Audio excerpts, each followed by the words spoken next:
Hello dear student, welcome to the discussion on DPP1 of columns. चलिए शुरू करते हैं. A rectangular column of cross section 20 mm by 30 mm has a length of 10 meter. Slenderness ratio of the column is. Simple question है slenderness ratio निकालने का, and you know that slenderness ratio is LE by K minimum. तो पहले हमें K minimum निकालना पड़ेगा. So I is equal to a into के square. तो अगर मैं आई मिनिमम लू तो यहां से मुझे के मिनिमम मिलेगा, रेडियस ऑफ गायरेशन मिलेगा. Now what will be the I minimum? 30 into 20 cube by 12 and the area will be 20 by 30. तो यहां से we are going to get the K minimum, है ना.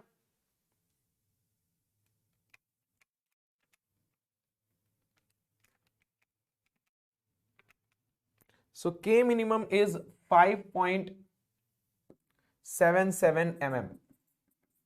This is the least radius of gyration. ठीक है. Now we need to find the slenderness ratio.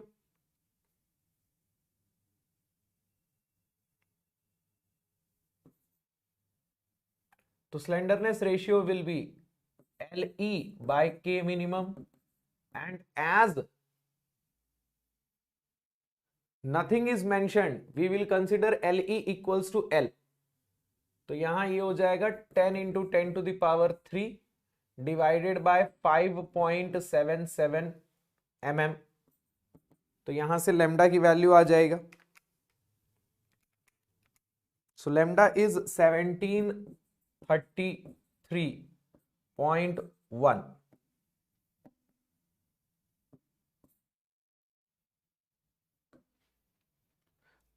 A circular column of diameter 32 mm has a length of 25 meter. Slenderness ratio of the column is. इस बार हमको एक circular column दिया हुआ है, diameter है 32 mm. Now I equals to I minimum equals to A into K minimum का square. I हो जाएगा pi by 64 D to the power 4. ये हो जाएगा pi by 4 D square K minimum का स्क्वायर. तो पाई और पाई यहां से कैंसिल हो जाएगा, ये 16 हो जाएगा और ये डी स्क्वायर हो जाएगा. अब डायामीटर है 32, so this will become 32 square by 16 equals to K minimum का स्क्वायर. सो यहां से you are going to get K minimum. So it is 64 mm. Now we need to find slenderness ratio. So lambda will be equals to LE by K minimum. अब कुछ mention नहीं है and conditions के बारे में, तो जो length दी है वही LE ले लेना है. तो आपको लेंथ दी है 25 metre. So this will become 25 into 10 to the power 3 and K minimum is 64. So we are getting 390.625. So this is the slenderness ratio. A column of length 5 meter with square section of side 30 mm has both ends fixed. Assuming E is 100 gigapascal, Euler's critical load of buckling is. Simple question है, P critical निकालना है Euler's theory लगाकर, which is pi square E I minimum by LE square. अब यहां आपको E की value दी हुई है 100 giga pascal. So this will become 100 into 10 to the power 3. I minimum क्या होगा? This is a square section, तो IX और IY तो दोनों बराबर होगा. 30 mm एक साइड की लेंथ है, तो ये हो जाएगा 30 to the power 4 by 12. BH cube by 12, B और H दोनों 30 है, तो ये हो जाएगा 30 to the power 4 by 12. And आपको यहां पे दिया हुआ है कि दोनों एंड फिक्स हैं, और अगर दोनों एंड फिक्स होते हैं तो LE is equals to L by 2. Length दिए यहां 5 मीटर, तो ये हो जाएगा 5000 बाई 2 का स्क्वायर. तो यहां से आपको P क्रिटिकल न्यूटन में मिल जाएगा कितना?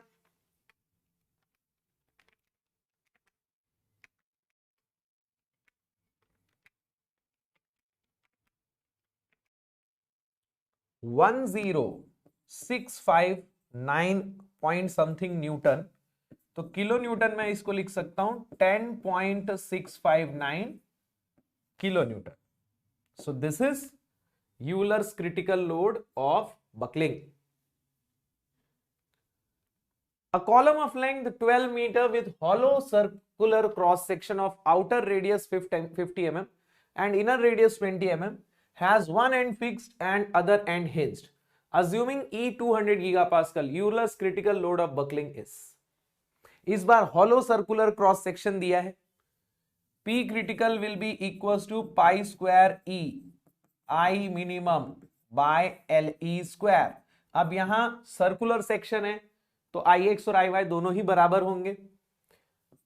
E की वैल्यू हो जाएगी 200 into 10 to the power 3. I हो जाएगा pi by 64, D outer to the power 4 minus D inner to the power 4. अब लेकिन यहां ध्यान देना रेडियस दिया है तो डायामीटर हो जाएगा 100 to the power 4 minus 40 to the power 4 divided by LE. अब यहां एक एंड फिक्स है और दूसरा एंड हिंज्ड है तो LE will be L by root 2. Length दी है 12 मीटर तो ये हो जाएगा 12,000 बाय रूट 2 का होल स्क्वायर. तो यहां से P क्रिटिकल कितना आ जाएगा?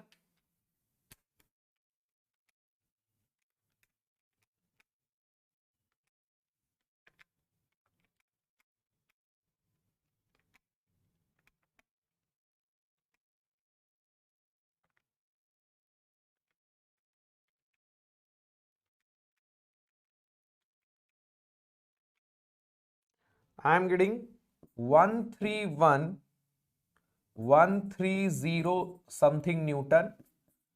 So 131.13 kilonewton. So this is P critical according to Euler's theory.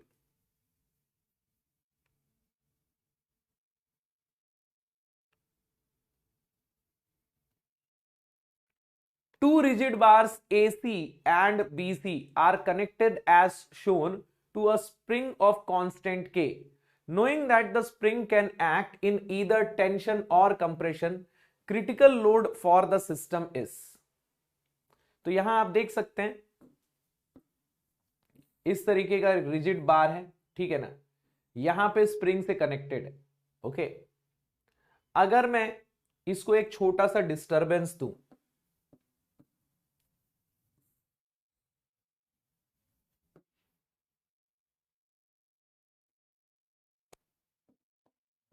किसी भी एक डायरेक्शन में, चलिए इस डायरेक्शन में दे देते हैं, तो P क्रिटिकल मान लीजिए ये P है और C पॉइंट पे आपको स्प्रिंग फोर्स मिलेगा. Let's say this deflection is X, तो यहां का डिफ्लेक्शन हो जाएगा सिमिलर ट्रायंगल से 2x/3, है ना. अगर मैं सिमिलर ट्रायंगल लगाऊं सो अगर यहां का डिफ्लेक्शन x है तो यहां 2x/3 आएगा. तो स्प्रिंग फोर्स आपको मिलेगा 2 इंटू kx/3, है ना, k इंटू दिस मच तो 2kx/3. Now at the point of critical load, जब P का मोमेंट इसके मोमेंट का बराबर हो जाएगा तब हमें क्रिटिकल लोड मिलेगा. तो दोनों के मोमेंट को बस इक्वेट कर देना है. तो मैं इसको लिख सकता हूं P critical into x equals to 2kx/3 into ये डिस्टेंस है 12/3. तो यहां से x और x कैंसल हो जाएगा एंड P क्रिटिकल आपको मिल जाएगा 4kl/9.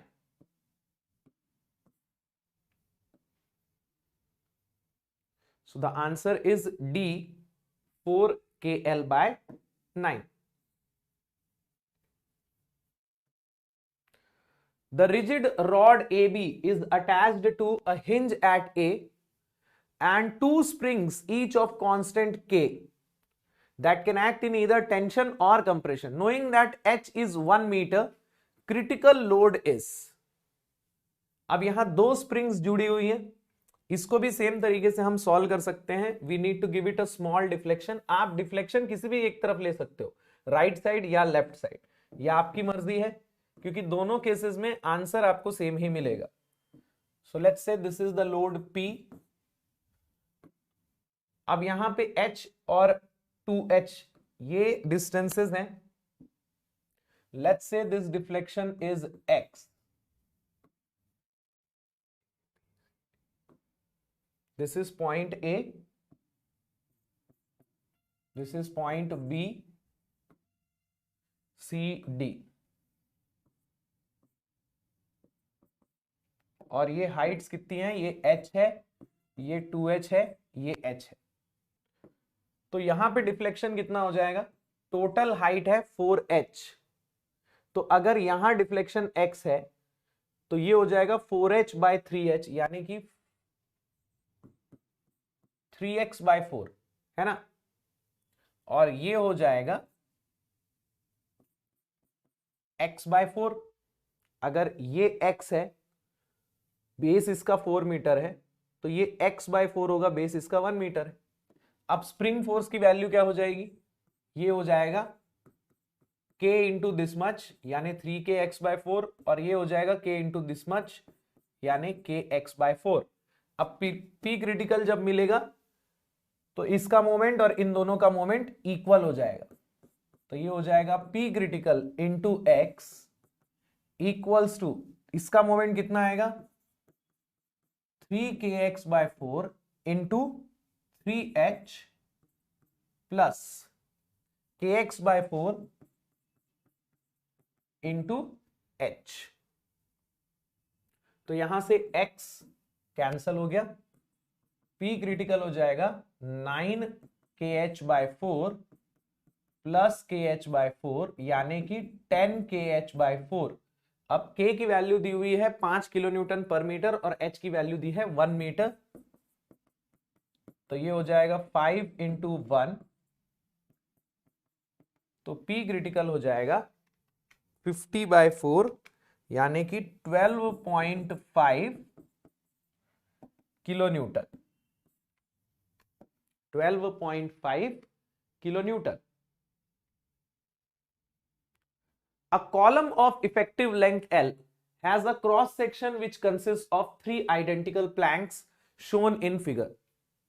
The critical loads of column with perfect bond and without bond between the planks are P and P naught respectively. Ratio P by P naught S. तो यहां आपको 3 अलग अलग planks दिए हैं जिनको जोड़ के हम एक सिंगल कॉलम बना रहे। एक केस में तीनों को बहुत जबरदस्त तरीके से बॉन्ड किया है, और दूसरे केस में तीनों को बॉन्ड नहीं किया है, बस तीनों को एक दूसरे के साथ हम लोगों ने रख दिया है। ओके, तो जब ये तीनों परफेक्टली बॉन्डेड हैं, लोड की वैल्यू है P। तो अगर मैं परफेक्टली बॉन्डेड कंडीशन में देखूं तो मेरे को टोटल क्रॉस सेक्शन कुछ ऐसा मिल जाएगा D बाय D, राइट। अगर परफेक्टली बॉन्डेड कंडीशन में देखूं तो ये एक सिंगल क्रॉस सेक्शन की तरह रहेगा D बाय D। तो यहां P की वैल्यू हो जाएगी पाई स्क्वायर E, I की वैल्यू हो जाएगी D to the power 4 by 12 upon L square. So this is the critical load जब ये एक सिंगल क्रॉस सेक्शन की तरह, तीनों परफेक्टली बॉन्डेड है। अब जब तीनों परफेक्टली बॉन्डेड नहीं है तो तीनों अलग अलग कॉलम्स की तरह बिहेव करेंगे। टोटल लोड हो जाएगा एक कॉलम का P क्रिटिकल मल्टीप्लाइड बाय 3। किसी भी एक कॉलम का P क्रिटिकल निकाल लीजिए मल्टीप्लाइड बाय 3। तो किसी एक कॉलम का P क्रिटिकल हम निकाल लेते हैं और फिर उसको 3 से मल्टीप्लाई कर देते हैं, तो ये डेप्थ हो जाएगी, ये हो जाएगा D, ये हो जाएगा D बाय 3। ठीक है, किसी एक का निकाल लो P क्रिटिकल और 3 से मल्टीप्लाई कर दो। तो अब यहां P नॉट की वैल्यू क्या आ जाएगी, पाई स्क्वायर। अच्छा, मैं 3 से पहले ही मल्टीप्लाई कर देता हूं। अब किसी एक का यानी कि इसका P क्रिटिकल निकाल लेते हैं। तो पाई स्क्वायर E, I की वैल्यू क्या हो जाएगी, अब यहां I मिनिमम रखना है, तो ये हो जाएगा D into D by 3 whole cube by 12 upon L square. ठीक है, अब आपको P बाय पी नॉट निकाल लेना है। तो जब आप P बाय पी नॉट निकालेंगे तो पाई square E by L square और 12 कट जाएगा, pi square E by L square और 12 कट जाएगा, d टू द पावर 4 भी कट जाएगा। चलिए मैं रख ही देता हूं। तो ये है pi square E d to the power 4 by 12 upon L square, P naught को उल्टा करके रख देते हैं तो ये हो जाएगा L square pi square E। अच्छा यहां 3 भी है, 3 से मल्टीप्लाई भी किया हुआ है,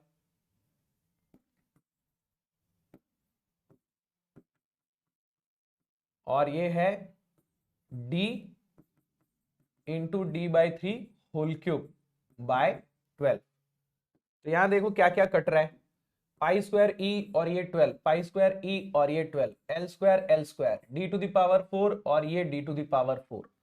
तो बचेगा क्या, P बाय पी नॉट में ये 3 ऊपर चला जाएगा और एक 3 ये नीचे रह जाएगा। So P by P naught will be equals to 9। यानी कि अगर इनको बॉन्ड कर दिया जाए तो इनका जो P क्रिटिकल है वो 9 टाइम्स हो जा रहा है।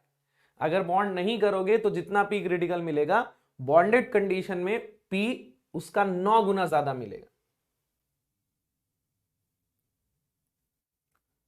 A long slender bar having uniform rectangular section B into H is acted upon by an axial compressive force. Sides B and H are parallel to X and Y.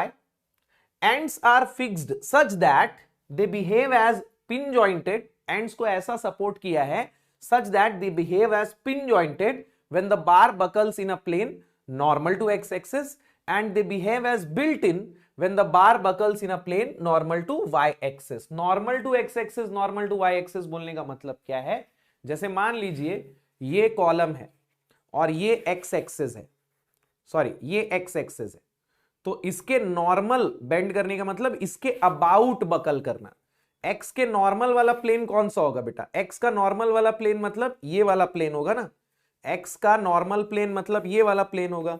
तो इस plane में buckle करना यानी X के about buckle करना। Y का normal वाला plane कौन सा होगा, ये प्लेन होगा। Y का नॉर्मल मतलब ये हॉरिजॉन्ट, ये वर्टिकल वाला प्लेन, ये वाला प्लेन, तो इसके अबाउट बकल करना। तो X के अबाउट और Y के अबाउट, X के नॉर्मल और Y के नॉर्मल मतलब X के अबाउट और Y के अबाउट। तो जब X के अबाउट बकल करता है तो दोनों एंड्स पिन जॉइंटेड की तरह होते हैं, और जब Y की अगर अबाउट बकल करता है तो दोनों जो है वो बिल्ट इन यानी कि फिक्स्ड एंड्स की तरह बिहेव करते हैं। बिल्ट इन मतलब fixed. If load capacity in either mode is same, value of H by B will B.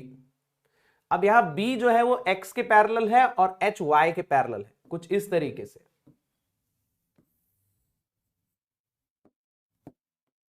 ये X है, ये Y है,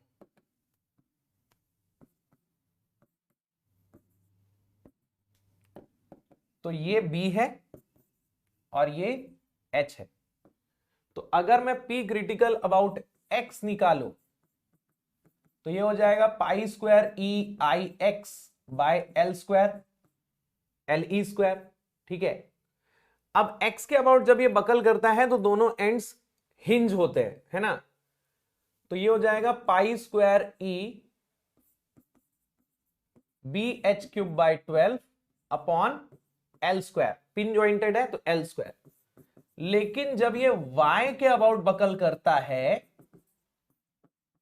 उस टाइम ये फिक्स्ड एंड्स की तरह बिहेव करते हैं, तो L E will become L by 2। तो ये हो जाएगा pi square E I Y क्या हो जाएगा H B cube by 12, I Y will become H B cube by 12 and L E will become L by 2। अब हमें क्वेश्चन में दिया है कि P critical about X and P critical about Y दोनों सेम है, तो यहां pi square E B H cube by 12 upon L square, this will be equal to pi square E H B cube by 12 upon L by 2 का whole square. अब क्या क्या चीजें cancel हो जा रही हैं, पाई स्क्वायर E एल स्क्वायर, पाई square E L square cancel हो जाएगा, एक B कैंसल हो जाएगा तो ये एच बी स्क्वायर हो जाएगा, एक H कैंसल हो जाएगा तो ये H स्क्वायर हो जाएगा, 12 और 12 कैंसल हो जाएगा। तो यहां बचेगा एच स्क्वायर और यहां बचेगा बी स्क्वायर और ये 1/2 का होल स्क्वायर ऊपर चला जाएगा, तो H square will be 4b का स्क्वायर, तो h by b will become equal to 2. h by b will become equal to 2. The answer is A.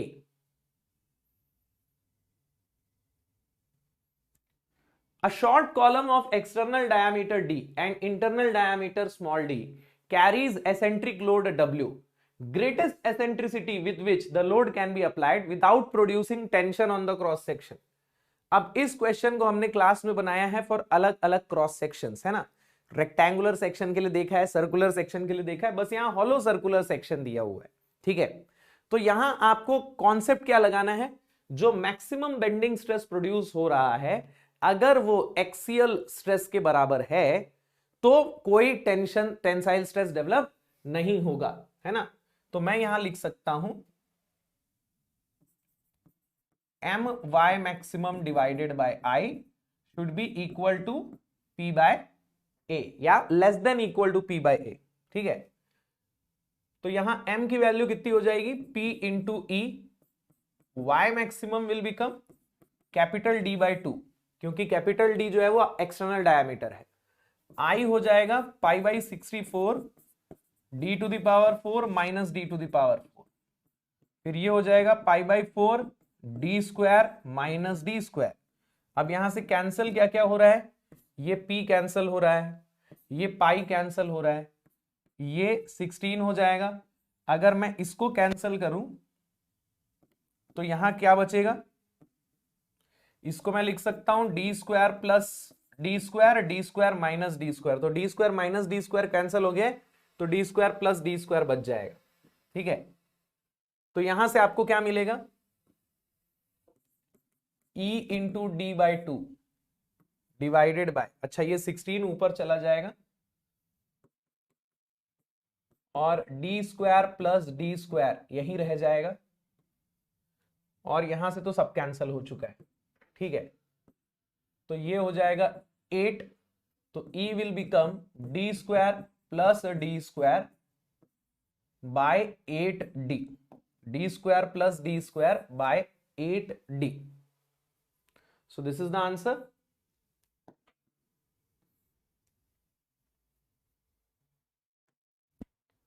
A column of height h with rectangular cross section of size a into 2a has a buckling load of p.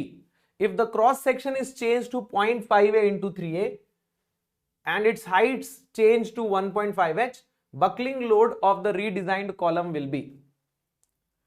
तो बेटा मान लीजिए नए redesigned column का buckling load है P dash और ये है P, पुराने वाले का है P। तो नए वाले के लिए अब देखो यहां पाई स्क्वायर E और L स्क्वायर तो सेम ही रहेगा, बस I की वैल्यू चेंज हो जाएगी। अच्छा नहीं, L भी चेंज हो जाएगा क्योंकि लेंथ भी इसकी डिफरेंट है ना, लेंथ भी इसकी डिफरेंट है। तो यहां पे देखो पाई स्क्वायर E तो कैंसिल है, I बाय L स्क्वायर ही आएगा। अब इसका I मिनिमम कितना होगा, नए वाले का I मिनिमम कितना होगा, नए वाले का I मिनिमम होगा 3a into 0.5a whole cube by 12 को लेने की जरूरत नहीं है क्योंकि वो कैंसिल ही हो जाना है ऊपर नीचे से, ठीक है। डिवाइडेड बाय नए वाले की हाइट कितनी है 1.5h, अब पुराने वाले की हाइट कितनी है h, तो वो ऊपर चला जाएगा और इसका मिनिमम हो जाएगा ये, ठीक है। मैंने बस दोनों का रेशियो ले लिया है, तो यहां से P डैश बाय P आपको कितना मिलेगा, ये a कैंसिल हो जाएगा, a क्यूब कैंसिल हो जाएगा, h स्क्वायर कैंसिल हो जाएगा, ये हो जाएगा 3 into 0.5 cube divided by 1.5 square into 2,